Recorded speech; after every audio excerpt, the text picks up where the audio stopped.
Welcome back to WorkWoman. If you didn't have fun on the Process podcast, this one is probably not going to be for you either. But if the Process podcast was your favorite, and I know so many people freaking love the podcast, the Process podcast, the PP, all the P's, the Process podcast, this is going to be your jam because I'm going to go so deep into an employee handbook.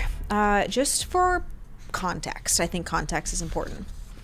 Our Cardone Ventures employee handbook is a solid, there's even the quiz on here. Okay, I won't count the quiz pages. We have a 42-paged handbook that is single lined. There's a lot of information in here, and I'm going to give you all of the important pieces of this. So, why have an employee handbook? It is a little surprising to me how few businesses operate with an employee handbook. And I don't think it's because they don't know what they're doing. I think that they don't know why an employee handbook is so important for them and how many problems they're dealing with on a daily basis that something as simple as an employee handbook would solve. So our employee handbook, it probably took 8 months for us to draft from the start of the business until when it actually came out. And the reason that this took so long was not because it's a hard thing to put together. It was more so that we deprioritized, just like you probably have. Oh, we'll get to it later. Oh, we'll get to it later. And client work came up. But then when I started to look at how I was spending my time dealing with employee challenges, dealing with just one-off conversations as we were growing and scaling, what I realized is the reason that so many things were not clear to people was because there was not one centralized place where they could find all of the information that they needed in order to be successful in our environment. And so as this employee handbook draft, and this is going to be a recommendation, but as this draft was in my draft folder and our incredible, amazing controller, we tag team this, it created a place. Think of it like this. It created a place for essentially a frequently asked questions document to be the answer side of the question. So imagine this. You get a team member saying, oh, what time does our business open? Oh, well, it opens at 8:30 and office hours end at 5:30. Okay, great. That's the first question. The second question might be, well, if I live in Florida and it says 8:30 are office hours, is that 8:30 Pacific time or is that 8:30 Eastern time?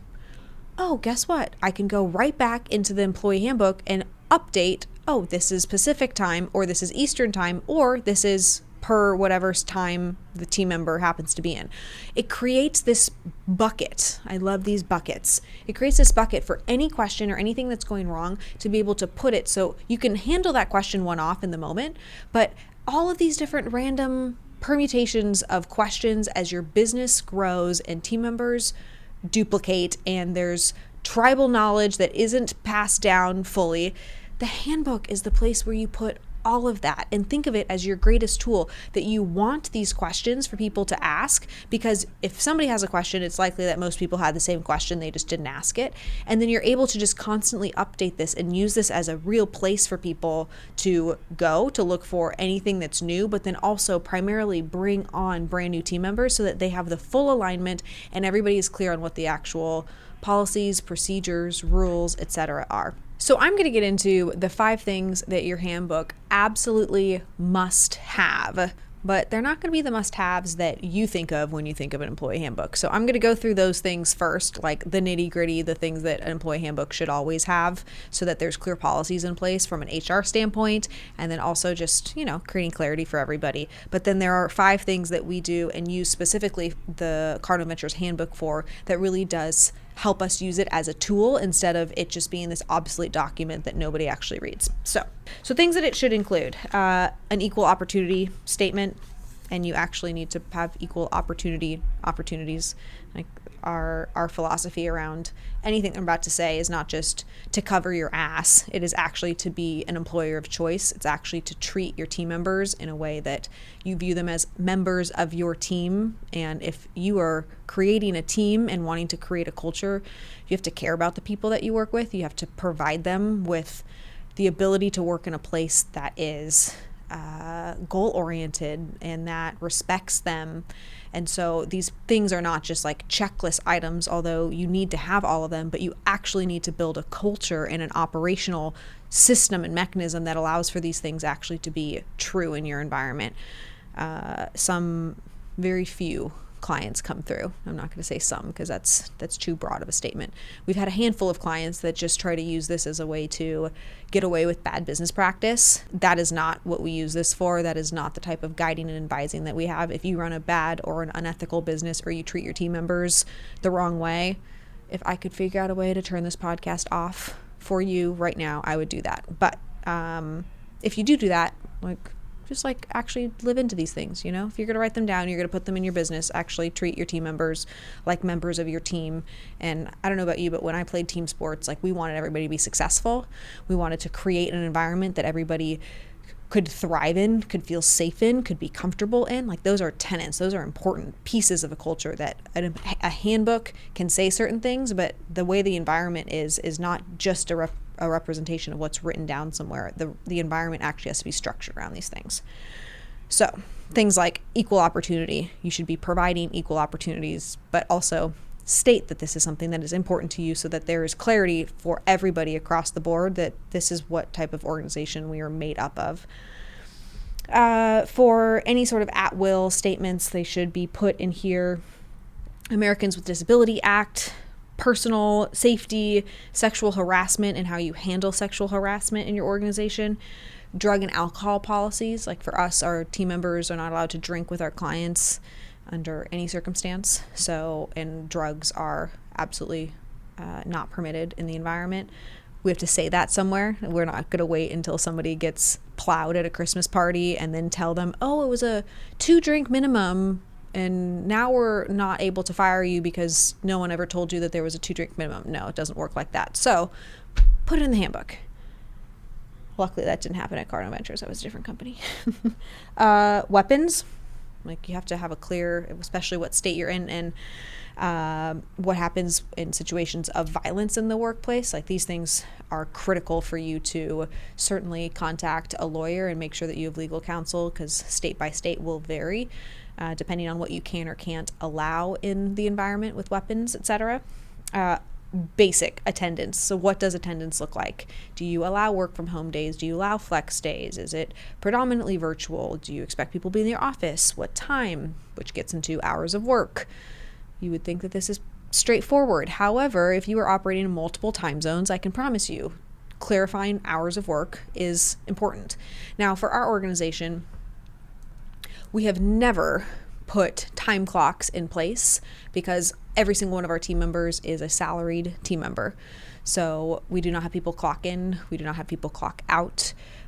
This has been a philosophy that Brandon has had since I've worked with him, and that is, we know that our team is likely working more than 40 hours a week. So I don't need to be punitive if somebody is showing up at 8:32 and on one day leaving at 4:30 because they actually ended up starting work at 7 o'clock with client calls.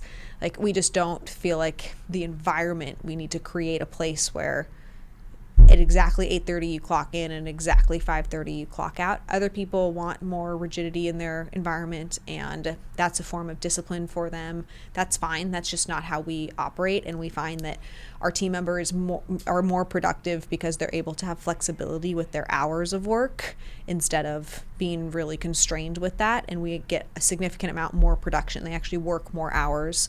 There's a mental thing that takes place when I'm clocking out of work.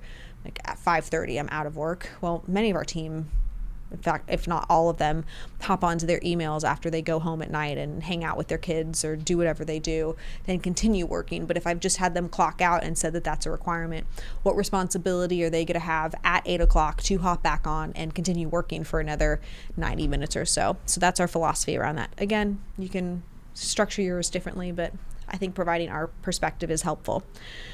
Meal and rest periods, this certainly needs to be there, especially for non-salaried team members. What does overtime and timekeeping look like? We just touched on that. Personnel records, what happens with that information and how is it protected? What does payday look like? How often do people get paid? If you have incentive compensation plans, are they getting paid on the first paycheck of the month? Is it the second paycheck of the month? Does it vary? These are all things people really want to know. Additionally, any sort of termination, reduction in force, layoff, and recall processes. This is a special one I've gotten into a little bit before our performance improvement process, but one of our really key tenets in an employee handbook is clearly stating to the team, okay, if your performance is off, this is the process that we walk through, and this is how you would get terminated. Now, there are certain things that are fireable offenses instantly. So Brandon likes to say plays grab ass. I'm not even sure what that means, but Brandon, like at a client event the other day, was like, somebody plays grab ass with another employee. Like, yes, that would be a fireable offense immediately. We wouldn't go through a performance improvement process.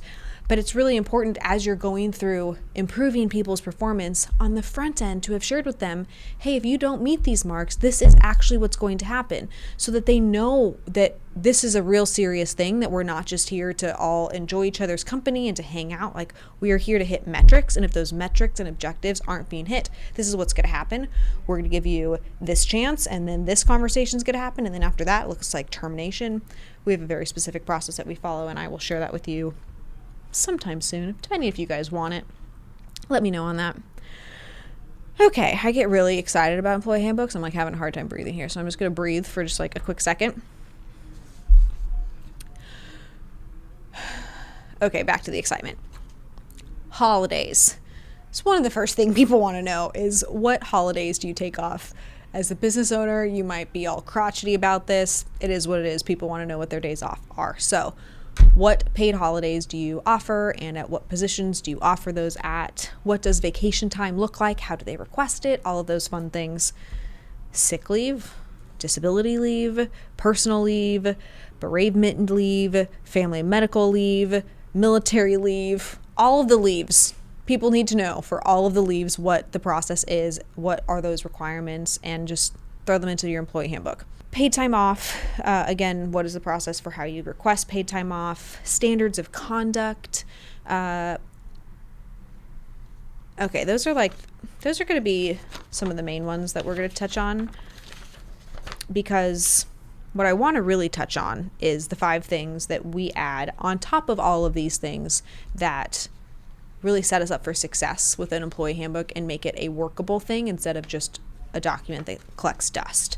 You'll notice that with dress code, the reason that I kind of pivoted with this is dress code. We separate our employee handbook from our policies folder, because some things should be in a handbook and other things should be created as a policy, and there are more steps with it. So like, think of a dress code. I'm not going to be able to put, I think our dress code is like 3 pages, because there's different variations, right? There's a dress code for showing up at work. There's a dress code for a virtual meeting. There's a dress code for an event. There's dress code for traveling. Like, there's certain dress codes for certain things. I'm not going to put a additional 5 pages in this handbook in order to tie out to the policy. If we tied out every single policy to our handbook would be like 500 pages. Maybe not that big, but you get the point. It'd be pretty big. We have a separate policies folder that we're able to add and create new policies around when situations come up. So inside the handbook, one of the first things that I highly recommend that you do is put a section in there that says, and I will actually read you ours. It's the second page of our handy dandy handbook. It says, policies. You'll find an updated list of Cardone Ventures policies on Cardone Ventures shared drive under admin, and then it does a / to policies. So that way it allows the organization to create policies, to edit them without going through these different versions of the handbook constantly. We do a once a year handbook update, and then everybody goes through the re-sign process and make sure that they've read anything. But we do make these policy updates and revisions, and it's held on a separate document so that people can see what changes have been made since the last handbook, and just everybody constantly be up to speed on things that are moving and shaking around here. But things in that policy folder, I mean, we have dress code policy, we have a work from home policy, we have a PTO request policy. And I really this has been such a game changer for us when it comes to streamlining questions, because I think one of the reasons that people don't create massive policy updates or don't want to do it in the first place, it really is less about the work to do it on the front end, and it's more so how do you maintain it. But once you already have the thing in place, your ability to maintain and just make small tweaks make it so easy. The other piece with this employee handbook and this policy thing is it is such low-hanging fruit for you as a business owner or a leader. If you know that you're going to go through growth, why are you putting yourself in a position where you are going to have question after question after question and not take your time seriously? The handbook should be totally leveraged in that way to say, my time is important. I'm okay having this conversation one time. And this is one of a big tenet of Brandon and myself. I'm okay having the conversation one time, because it's coming out of the blue. I didn't prepare for it. I didn't know that it was happening, but I will not have the conversation a second time. If I have to say it a second time, I did not do my job of putting it in the right container for it to be a policy moving forward that people can just point to. But that's on me. That's my responsibility to ensure that those things are happening. And the handbook and then the policies folder really does allow you to do that. Okay. The second thing that you absolutely should have in your handbook is a letter.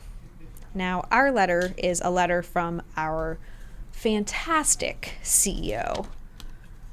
I might have written the letter, but it's from our CEO, and it's great because it's what every team member needs to hear. And Brandon knows that I tell everybody that I actually wrote it.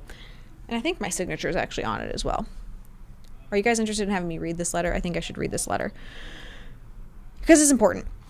Brandon's just not really a writer like this, guys. That's why I write certain things for him. But if it's coming from him, it's likely from me. You know how that works? I don't know if that's how it works in your relationships, but it's how it works around here. A letter from the CEO. Welcome to Cardone Ventures.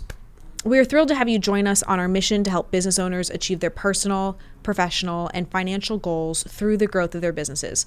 What is that? Does anybody know what that is?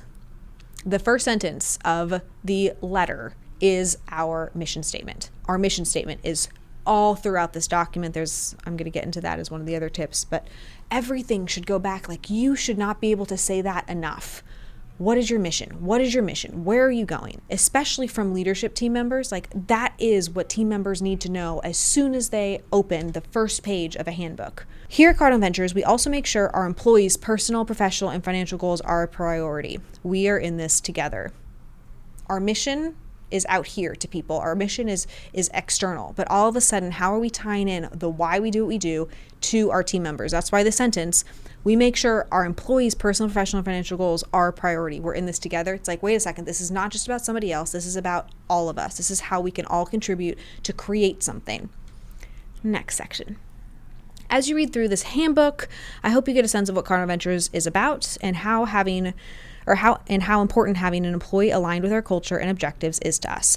You probably got a sense of how much this means to us through our interview process. Thank you for providing your presentation about how you reflect our core values. What did I just insert into there? Our core values. Inspirational, disciplined, accountable, transparent, aligned, and results. We are going back. We're not making up new tenets, new things that are important to us. We are constantly driving back to why we're here, where we're going, how we define our culture. Please continue to show us how you reflect these values every day as you learn and grow with us. It is not just, hey, you once were disciplined. How are you demonstrating in our environment today that you are disciplined? How are you demonstrating that you are aligned or transparent? Now that you're in here, this is the moment where you shift everything to be able to really exemplify this through the work, because that's what we're looking for. Businesses don't move people. People move businesses. That's why, as a leader, my goal is to make your success a priority. Each of us chose a career at Cardone Ventures in order to push ourselves further than we've gone before. It's one of my greatest passions to ensure that our team members reach their full potential. All of us have more that we can give and further that we can go, and we each get to choose to chase after that potential each and every day. We look forward to working with you and helping you integrate into the 10X team as seamlessly as possible. Let's scale up. Brandon Dawson, co-founder and CEO of Cardone Ventures. This is our ethos summarized in 3 paragraphs. Every single one of these words we mean. It is heartfelt. This is the opportunity. We want people to choose to be on this journey with us. We are okay for people who do not continue to make that choice. But this is everything that works in our organization and what we are about. And we are saying this loud and clear. Your first page that you're reading this, hey, this is Cardone Ventures and this is what we're trying to do here. Are we going to be perfect at doing it? Absolutely not. Are there going to be moments that we don't hit our goals? Hopefully not, but it's likely that will happen because goals are hard to do. But this is the only place that as you scale and grow, you're going to be able to continue to reiterate and continue to point back to, hey, this is what we're about. We also have internal training, and if you don't have internal training, you should contact our team about getting your team enrolled in 10X Employee so that those messages can continue to be created and lived into in your organization. But without an internal training like that and additional resource, just having this here is a game changer for being able to point back all throughout somebody's career path with you to say, hey, this is what we're about here. Like, you're hearing it from me. I don't care if you have a bad manager. I don't care if you're not contributing at your highest level right now. We're recentering on keeping the main thing, which is our mission, our vision, and our core values, and what the true opportunity is for anybody who is willing to push through hard things while we're creating something that none of us have ever created before. Okay, that was kind of a tie into number 3, which is your mission, your vision, and your values absolutely need to be in your employee handbook. Right after our letter from the CEO, we do have our mission, vision, and core values listed. Again, how are people supposed to know that you're serious about these things if you don't put them everywhere? And that's why we do that. Okay, number 4, ground rules. I think you guys are going to like our ground rules. At one of the first few pages of our handbook, it's actually on page 4, we lay down the ground rules. These are things that we take very seriously, and if somebody is not at least living by these ground rules, it's going to be very difficult for them to be truly successful here. Should I read all of them is the question. There's like 10. I'll give you a sampling. Ground rules. At Cardone Ventures, there are certain things we expect from each team member. That is not just the sales team. That is not just the marketing team. That's not the accounting team or just executives. Every single person is held to the standard. Everyone answers the phone. If it rings twice, it is for you. Everybody answers the phone. If there's a phone ringing and we hear it ring more than once, whoever is nearby it needs to pick up. Why? It is our philosophy that every single person in this organization is in a sales role, and it would be a horrible client experience for the phone to ring multiple times. So by saying that, nobody can ever say, it's not my job. You're wrong. It is your job. Pick up the phone, greet them like you're trained to greet every client that comes on board, and be able to have a conversation to point them into the direction that they need to go. This is gets a little normal. Keep your work areas and the common areas clean, wash your own dishes, and keep restrooms tidy. Sometimes you think it goes without saying, but you have to say it. We don't have these magical team members that just clean up after themselves or have the sink be clean or do their own dishes. You have to tell them so that when you have that irritating moment, oh wait, why are the dishes all dirty and no one's cleaned up after themselves? Instead of just being pissed off, you can say, hey, remember in the handbook that you signed, that you took a quiz on, that you were going to keep your work study or your work area tidy? You got to keep it tidy. Does that make sense? Are we good? Okay, we're going to move these things. Okay, great. They move them. You move forward. It removes that that frustration. Okay, let's find another good one. Participate in the company's social media. If you don't have social media accounts, you will make them so that you can help flow power to all of our promotional pushes. This is a big one. Every team member is responsible for the promotion so that all of us can hit our goals. If we're saying that our goals are the priority for our clients and our team members' goals are a priority, how are they making Cardone Ventures' goals a priority if they're not promoting the things that we are all trying to make happen for the business to be able to grow? So by putting this out there, it is everyone's job to promote. It is not just the marketing team. It is not just Natalie that's supposed to promote. It is not just Brandon or Buck. Everybody is supposed to be promoting these things. On that, another ground rule. Never ever post anything on social media about the company without a link. Otherwise, what is the purpose? We're teaching people through having ground rule like this because sure, you can post something, but if people don't know where to go in order to buy it, it's just like it's just a conversation piece. It's just nice to have there. A link makes it so that, okay, if I'm interested in, right now we're doing a big 10x exit, cardoneventures.com/10x exit, cardoneventures.com/exit. We're doing this big push for the exit program. If we were just going to say, oh yeah, we have this great exit program, but didn't actually say what the link is, how's anybody supposed to actually buy the exit program? So it's really connecting with people. I promote something and I show people where to go in order to actually purchase that thing. I'm going to give you one more of our ground rules. Know our products. Stay in tune with our current and new products and services. Get excited about the help we are providing people and spread the word. Again, it goes without saying, you think that the team that you've hired to be team members inside your business know what your products and services are. But if you are not telling them that it is their responsibility to know them, and you equally haven't provided them with a guide that says these are our products and services and we update these as we add them, you're handicapping yourself in your ability to really equip your team to be able to talk confidently about what you do, why you do it, and how to actually sell it. So this idea that everybody knows the products, again, it's not just one team member that has to do it. It's not just sales that's responsible. It's creating a whole organization and a place for everybody to be attached to. This is our products and services guide, and you are responsible for knowing what every single one of them is. And then you, as the owner or as a leader, giving the benefits and the features to those different products so that they're able to talk about them. It's not just so that they know like a dictionary, a list of different products. It's so that they can actually speak to, this is the value of this program, and this is why our clients are having success with it, and you could have the same success given these circumstances.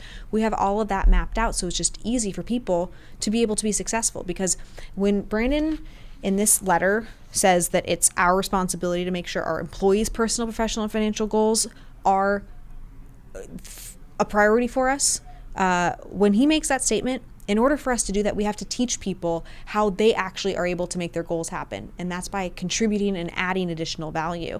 And if they're not adding value, then how are they going to achieve their goals? They're not just going to achieve their goals through sitting in our environment doing the exact same thing on the 1000th day that they did on the first day.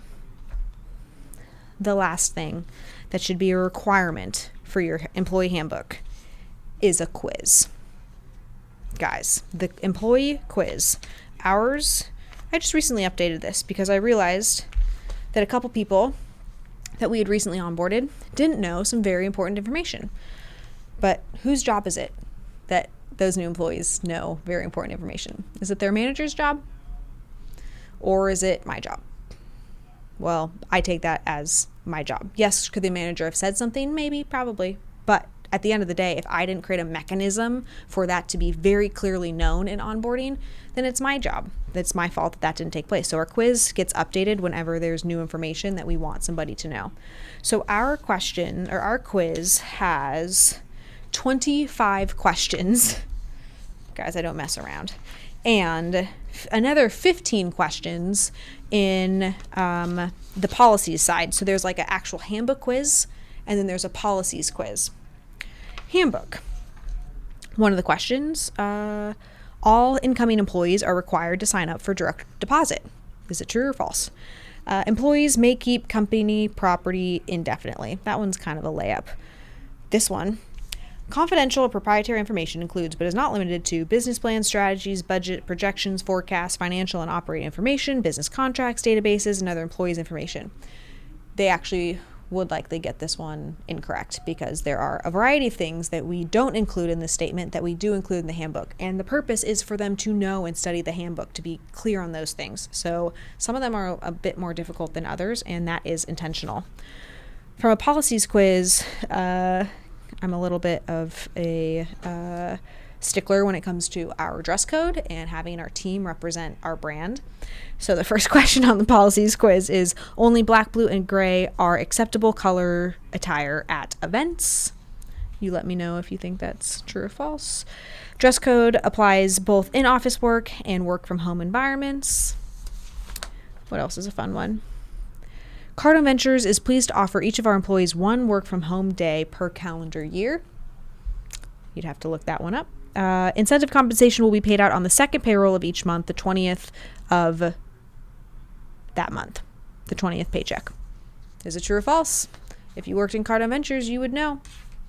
I'm not going to give you all the answers, because what if you do want to work at Cardone Ventures? If you do, speaking of, cardoneventures.com/careers, we are hiring like crazy people right now. So those are the 5 things that, in addition to the main things and what you normally think of an employee handbook, you can put in, and I highly recommend you do put in order to create this environment where everybody has clarity around what policies are, and to ensure that they actually know the information that's stuck in there with the quiz. I really love the handbook. It's something that I used to hate, and things that you hate, you should try to end up loving, because there's a reason that you hate it. With that, please, please, please leave a review. Tell me if there's anything else that I missed. Is there something that you put in your handbook that's been really successful for you? And is there something that you're still struggling with that you thought was in the handbook but really didn't address the issue? I would love to help that as well. So with that, have an awesome day. I cannot wait to see you or talk to you next week for the WorkWoman episode.